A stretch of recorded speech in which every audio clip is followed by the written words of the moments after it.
Ini cara saya mula mengatasi masalah darah tinggi yang selalu naik, kepala berat dan leher tegang.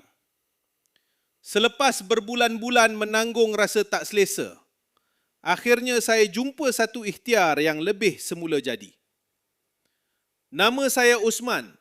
Dulu hampir setiap hari kepala rasa berat, leher keras, badan penuh angin dan emosi cepat naik walaupun sebab perkara kecil. Tidur pun tak lena dan bangun pagi masih rasa penat.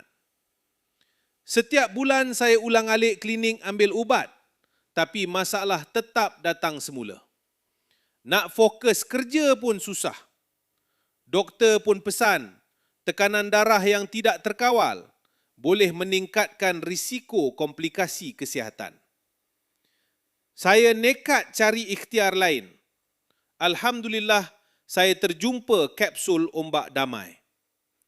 Hadir dalam bentuk kapsul, ombak damai mengandungi herba dewa lilit, asam Belanda, bawang, minyak zaitun dan biji saderi yang membantu menyokong tekanan darah yang sihat, membantu mengurangkan ketegangan bahu dan leher, membantu membuang angin serta melegakan sakit kepala dan pening.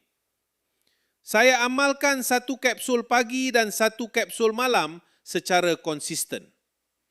Kalau anda pun alami masalah yang sama, dapatkan di showcase HQ Belluna Herbs atau klik pautan di bawah sekarang untuk dapatkan kapsul ombak damai dengan harga promosi sementara stok masih ada.